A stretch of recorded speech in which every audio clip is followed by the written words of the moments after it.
Hey YouTube, what's up? It's Maceo back with another market forecast for this week. At the time of recording, it's 4:02 p.m. An hour before the market opens up. It's January 7th, 2024. So, without further ado, let's get to the markets, to the charts. So, if you can see what took place last week was I initially told you guys that we could get some cells around this area. Now, I know that I said that this would have been, if it wasn't already in the cell, you have to wait for another entry in order to get in the cell. So the another entry actually, if you look at this trend line right there, but also this zone. So this zone played a big role where this was support turned into resistance. Price came back to top there once again, sold down, so it completed its first impulse right there. You see price was just trending, making impulses, corrections, continuations, corrections, right? So from all of that, you can see price was actually in a farewell downtrend. Price came about and made an overall fib afterwards, but I'll say price came about, made an overall impulse there, made a pullback to the zone before actually continuing to sell there. So this was a nice entry you could have caught, or also give you an engulfing candle which you could take advantage of. That played for over 300 pips within, I'll say, one day. I'll say. Um, After that, we had this support area that price came to, that price made. So we had support. Price broke that. Then you would have looked for this to be a retest for a new sell. Now, with this, you also had a trend line, so this gave you confirmation to actually enter for sell. But I was just, I was too busy looking back at this area. So this is where I initially had my zone at the beginning. So how I had my zone had here at the beginning, what I was anticipating for was price to give me some kind of better pullback than just this. So that's why I initially took the sell on that. And then when I saw price came down and then started to give rejections and then give me bullish momentum candle, that gave me some slight of indication that hold on, I could possibly get a buy back up to this area, which means that this could have now been my impulse, my pullback here. This could have been my continuation for my buy back to the zone that I was anticipating for price to go to at the beginning. So from there, I just waited for candle confirmation. So this was the first confirmation candle that I had, but I wasn't able to get into that. So I saw price start to consolidate. I got in around this candle. Now, mind you, NFP coming out on Friday. Was coming out on Friday, so I was a little hesitant on getting in it because I know the news can either go your way or go against you. You understand? So that's something I always try to let people know. Like when it comes to trading and no news is coming out, news can come out and go the opposite way of the direction of your bias, but doesn't mean that your analysis was wrong. It's just the market has to do whatever news results come out to. So if you're in a buy and the news release comes out, let's say better than expected for your pair, or let's say the pair that you're actually trading against. So for this example, this is gold. Gold had the analysis for buy, but because news started to come out, because news came out better than expected, that was NFP. It's had to react to that. So when it came out, so when the dollar is good, gold has to sell. So that's why we saw a strong sell down here. It sold for over how much? What's this? 150 pips. So after it sold, and I was a little bugged. I'm like, dang, I lost on that trade. It was a small loss. Um, but I told myself, I said I could see gold still buying unless I see some kind of momentum that actually breaks all of these areas here. So this low and this low, and the price to break this low, and then I would wait for some kind of pullback in order to take it further down. But when I saw price push back up and created this wick after all the news settled, and I start seeing this bullish momentum, I put an entry at the top of these wicks. And I said, if price could come back to these entries here, I would buy it back up. So my fib was actually from point A to point 8B right there. And that's what I took. So on this trade, this was 180 pips easy. 180 pips within 1 hour, 2 hours, 2 hours, 180 pips. So that was the overall projection on gold for last week. Um, what else? So for this week, what I'm looking for, I'm gonna move this zone back to where I had it. So I would initially put it here now. This will be considered my highs right now. So I could see that gold actually broke my highs, close against my highs, but also respecting these lows here that was also broken and could potentially be a retest. So now what I would be anticipating for this week, I want to see if gold could potentially come back to these highs, respect it a little better, and then targets would be actually, let me do it over. I could see gold come up, retest, and then my targets will actually be about here, I would say. That's where the targets would be. Now, they don't have to play like that, because now what can happen also is gold could also potentially sell back down here, reject these areas, and then just start pushing up and never give you a retest. So it's always understanding the market, understanding your strategy, and just being okay with whatever wins or comes up, because also gold could potentially now sell, reject these areas, respect me, break these areas, retest these areas, and then give you a new downtrend once again, because we're still, I wouldn't say we're still in a downtrend anymore, because if you see price actually broke the highs right now and failed to create a newer low. So even right now, people would consider this a lower low because it wick, but I don't consider that a lower low because it didn't close. You understand? But everyone trades differently. Also, we had screw on divergence happening. So right now, we have screw on divergence happening right there. We had this area being respected as support. So we could potentially get some kind of buys within this.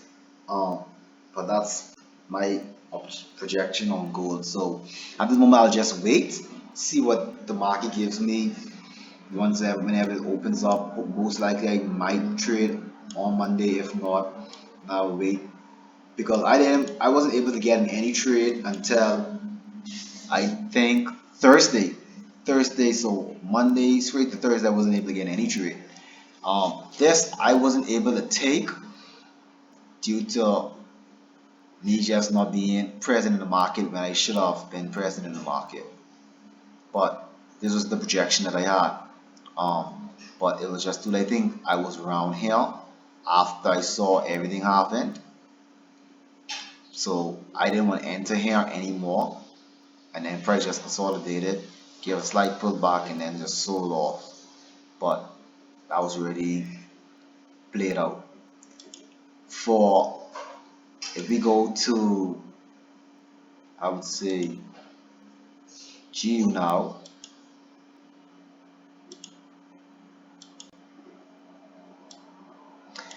I would say GU was kind of good. GU played out, not all the way that we wanted to play out.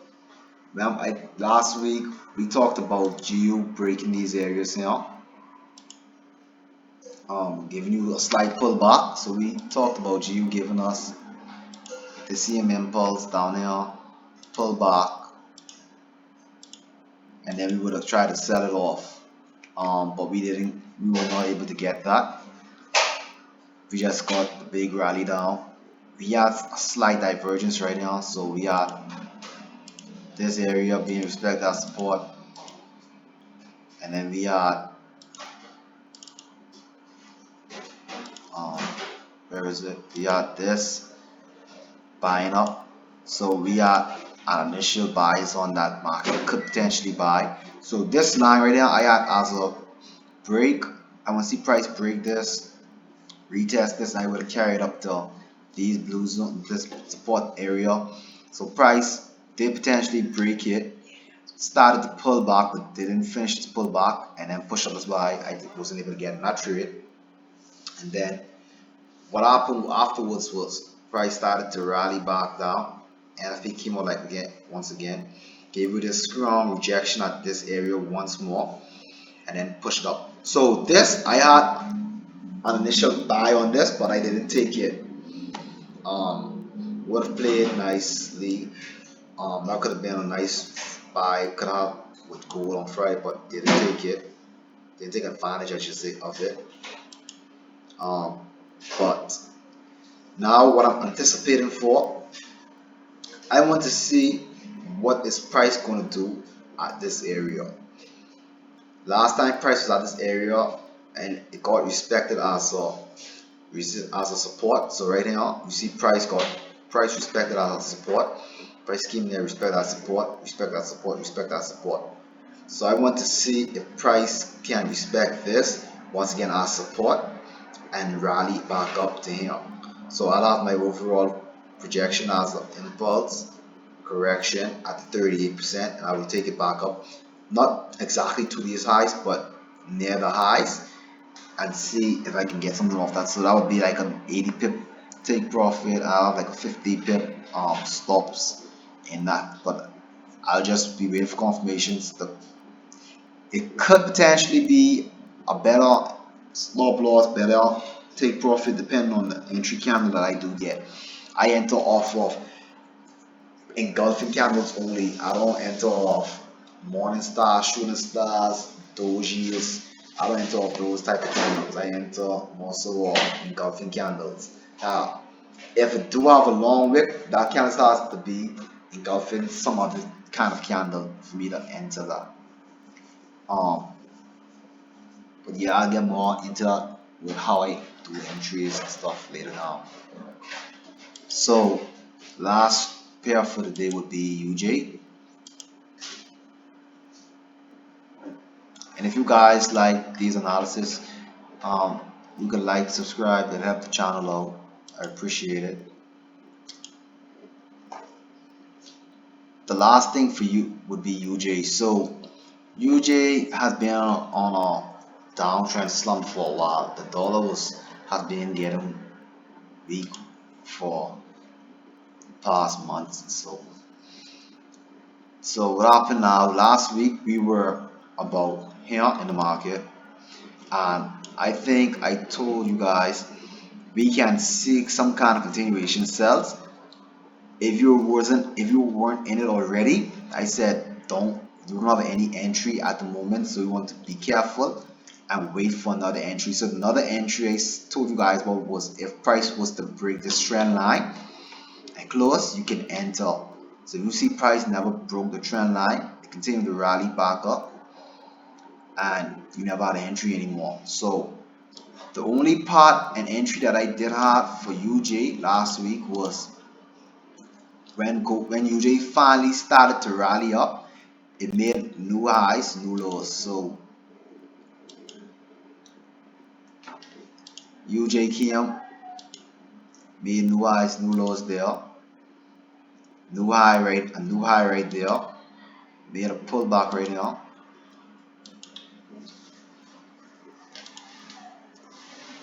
made a pullback, made a new high here.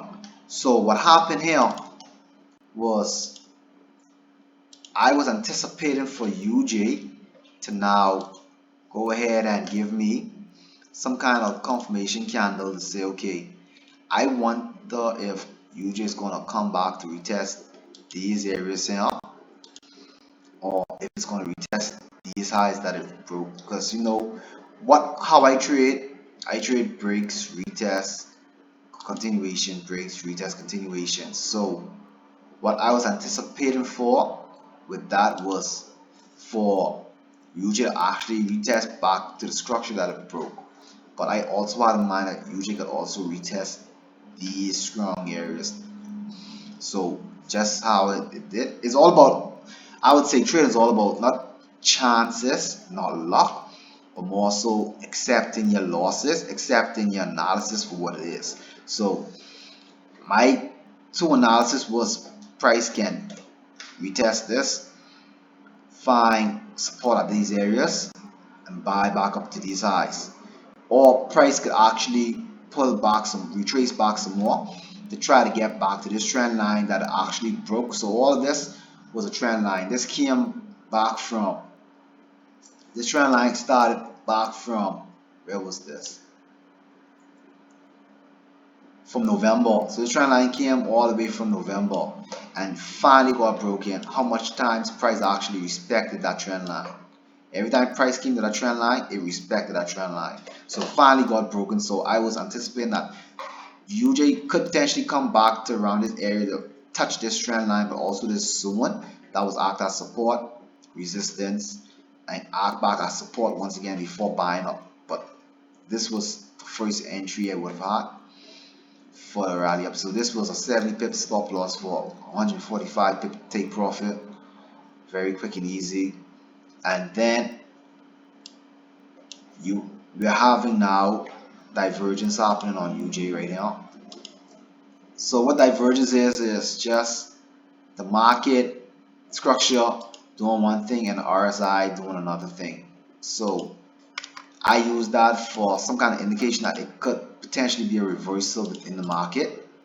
Now, divergence don't always happen, don't always take place, don't always have to be accurate.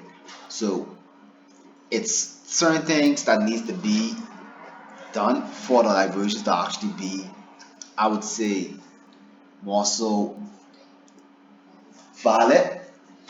Um, but that's things we'll get into like on other videos, like when I talk about divergence, when I talk about breaks of structures, change of characters, so forth. So for my bias for this week on UJ, I potentially see this break that already broke these areas here. I could potentially see now a pullback that's already happened.